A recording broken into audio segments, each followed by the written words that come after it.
This will be a day long remembered. Now I am the master. Welcome to another episode of Legends and Theories, and welcome to a review of Legacy of the Force Tempest.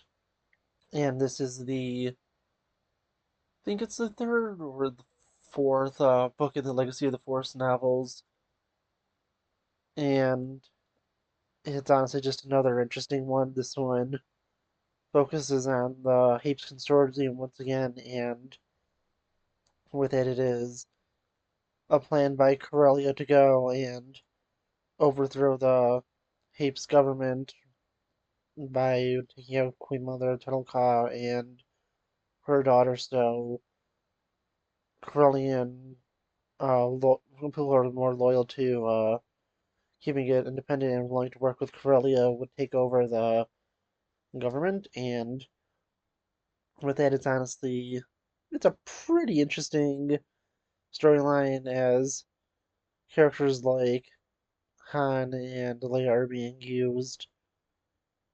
We even have some interesting characters where the bounty hunter Aura Singh has an appearance in this, and well, this is a character that I really haven't been seen too much from.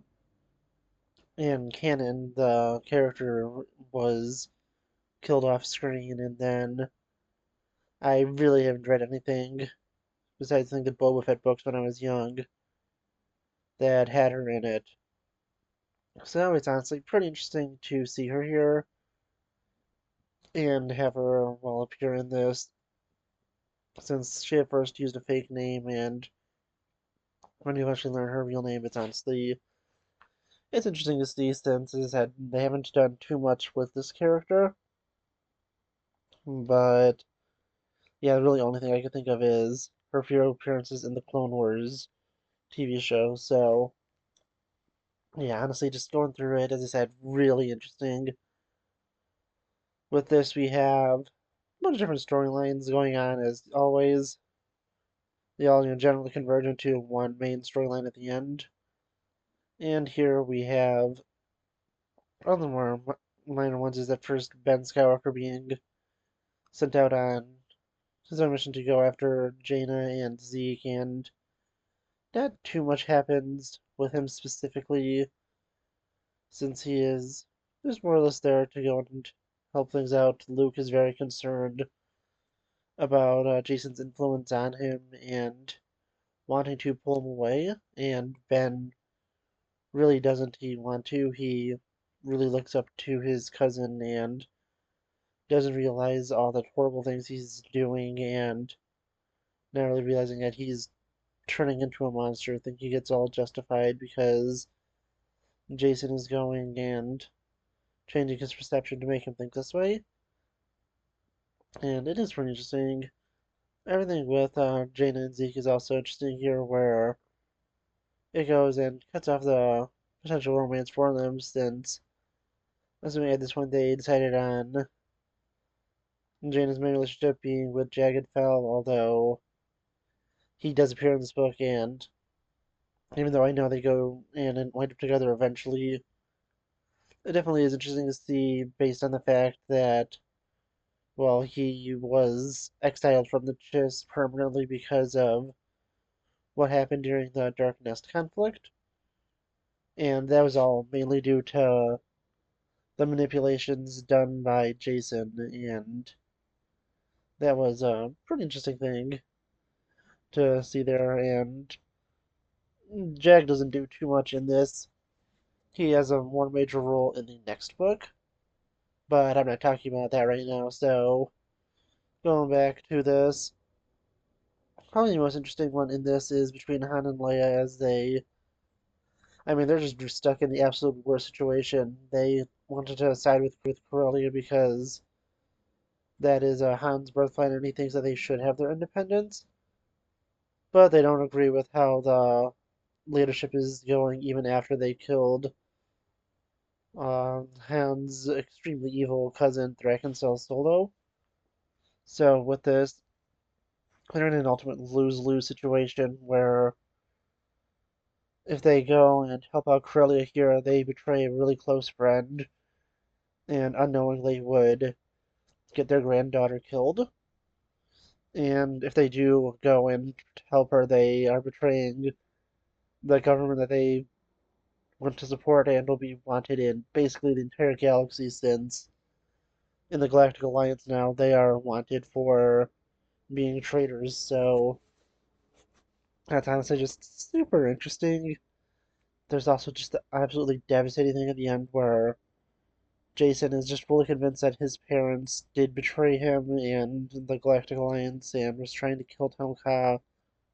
And he went and ordered for the Anakin Solo, his new Star Destroyer that, well, both greatly insulted both Jaina and Han, and had it fire upon the Millennium Falcon, killing the two Nogri that have been with them. And from my best guess is that the fact that the Nogri never really appear again in the later books that I've read, that these are the last Nogri bodyguards that Leia does have.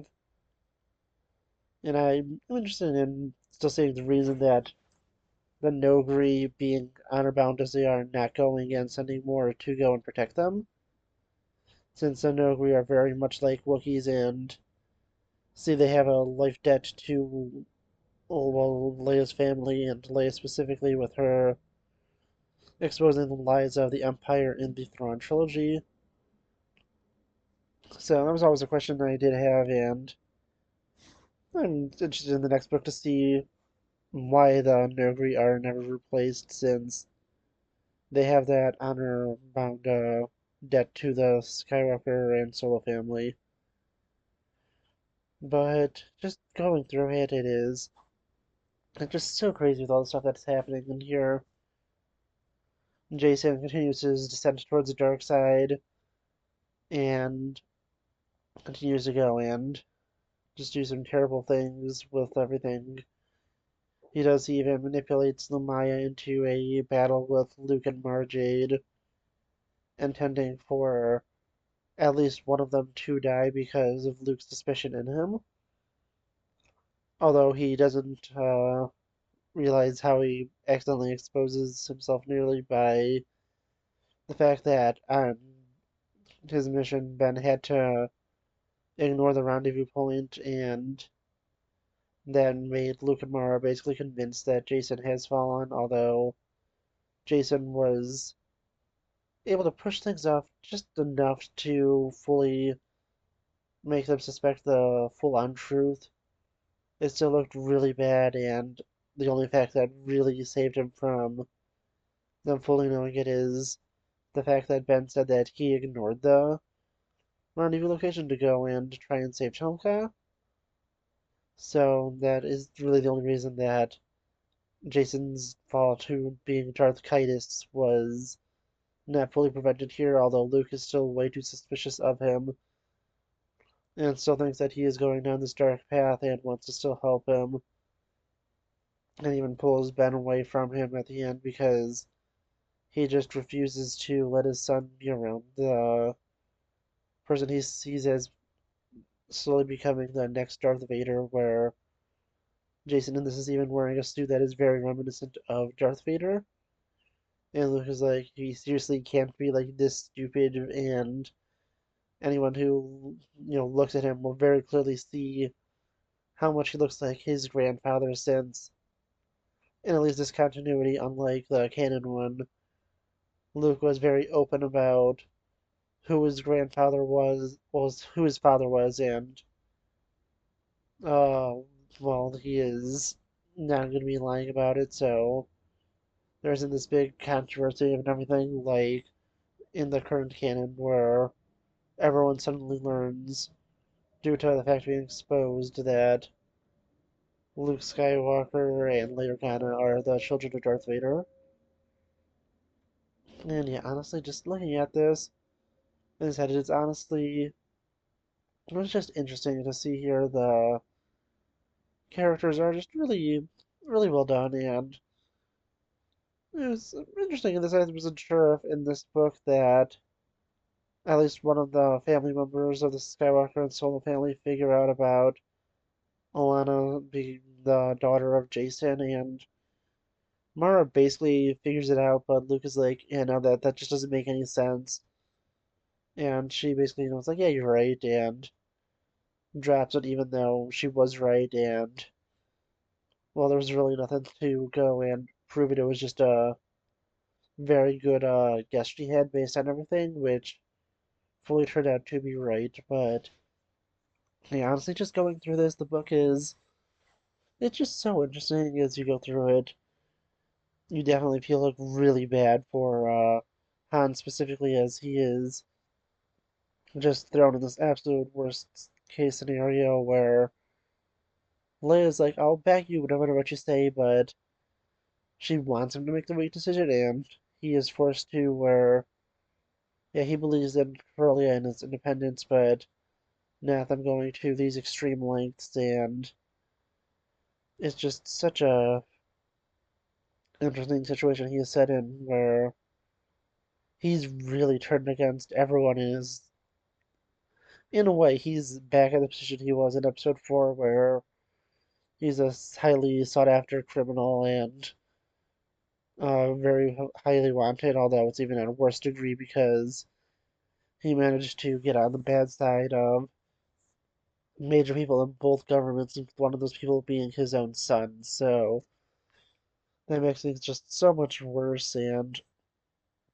even though Jason sees the truth at the end that his parents did betray him, he still thinks they are traitors and still has to keep them being wanted because he says that he can't let it be looking like he is showing favoritism towards his parents, but really he wouldn't because they were innocent of these crimes and they just didn't want to go and support the Galactic Alliance, which is becoming more and more Empire-like, even though its current leader isn't willing to go and become Emperor, but we definitely know that's going to be changing soon because Jason will be definitely going to seize for power, and it's going to be just really interesting to see this because this book is just really interesting, and the series has been just really great overall. I think that, well, this one might be the most interesting one because of everything being dealt with it. Yeah, the New Jedi one was very interesting, but that book series was so spread out that it took such a long time, and you're missing some major things as you take a while to read it because it's so long. But with this, everything is more compact and more closely told, and the entire storyline is just really interesting. And of long-term stories, I think this is my favorite one of this entire series from the Legends continuity because it just gets so interesting in here. Jason's fall is it's just really well done. It is only gone over multiple books, and I don't think his full fall happens until the end of the book after the one after this, where he goes and performs the final test of him going and having to kill someone close to him. And yeah, honestly, I am just really excited to continue on with this. I'm about, I think, 9 chapters into the next book in this series, and just can't wait to see what goes on next. So, honestly, I want to know what you think.